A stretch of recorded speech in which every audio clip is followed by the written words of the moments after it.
So what does it really take to build a corporate culture that doesn't just have a good run, but actually endures for decades? Today, we're going to break down the architectural framework that allows innovation to scale and to last. You know, it's the question every leader I know asks.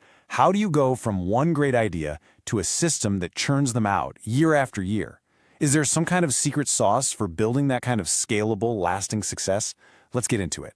Well, the answer isn't some rigid 100-page rule book. It's much more dynamic. Think of it less like rules and more like an operating system for your entire culture. It's a set of core principles that become the guide for daily decisions, especially when you're trying to balance competing priorities. All right, so here's the blueprint we're going to walk through. We'll start with the foundational idea of the operating system itself. Then, we'll look at the pillars it's built on: an obsession with the customer, a mandate to invent, a relentless drive for excellence, and of course, building a team of real owners. And finally, we'll see how it all comes together to do the one thing that matters: deliver results. Okay, first things first, the core philosophy. This is about choosing principles over rigid processes.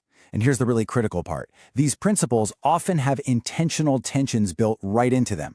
This forces leaders to use their judgment, to really think, instead of just checking a box. So, you had this philosophy, but where do you actually begin? It all starts with the one stakeholder that defines your success or failure. This is your true north for every single decision you make. This isn't just a nice-to-have slogan you put on a poster. It's a command. It means you have to be completely, relentlessly obsessed with your customer. You earn their trust, and then you wake up the next day and start earning it all over again. Sure, you watch your competitors, but your obsession, that belongs to the customer. And here's a brilliantly practical way to make that obsession a reality. It's called working backwards. Before you write a single line of code or build a prototype, you write the press release and the frequently asked questions for the finished product. If you can't write a press release that sounds exciting and solves a real problem, then the idea probably isn't worth doing. It's a filter that makes sure you only build things that truly matter to people.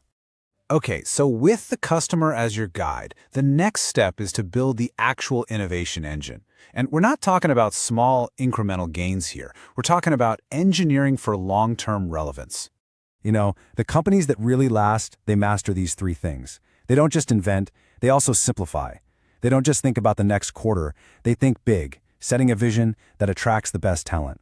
And maybe most importantly, they are willing to be misunderstood for long periods of time, because they know that real breakthroughs, well, they often look crazy at first. Having a big, bold vision is fantastic, but it's completely useless if you can't execute.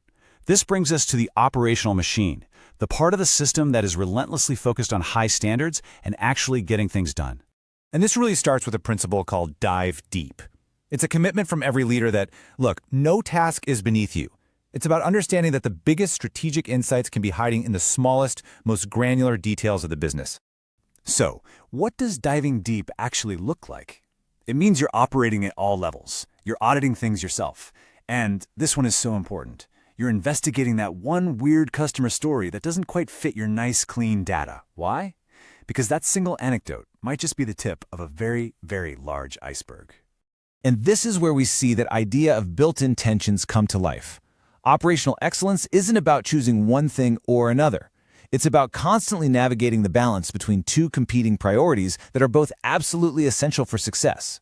This comparison shows that tension perfectly.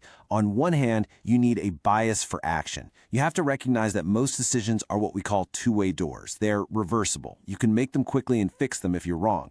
But on the other hand, you have to insist on the highest standards. You refuse to launch a subpar product, and you fix problems so they stay fixed.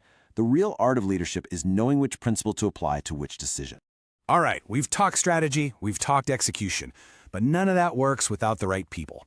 So this brings us to the human element. How do you build a team, not of employees, but of true owners?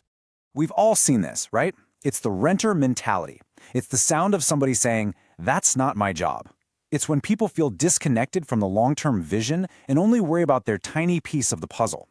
It's a silent killer in so many organizations. The goal is to create the polar opposite, an ownership mindset. This is when people think long-term and act on behalf of the entire company, not just their little silo. When they see a problem, any problem, their immediate thought isn't, "Whose fault is this?" It's, "I will solve this." So how do you build that? It's not by accident. It's built on a culture of deep trust and real candor. It means leaders have to earn trust by listening.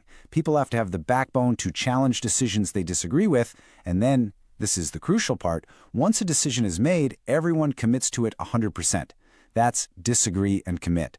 Okay, we've covered customer obsession, innovation, execution, and ownership. But ultimately, all of these principles, this entire operating system, must serve one final, non-negotiable mandate for the business. Because at the end of the day, a great culture is in service of one thing: delivering results.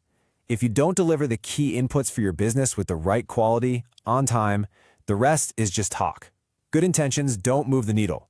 Delivery does. But here's the twist.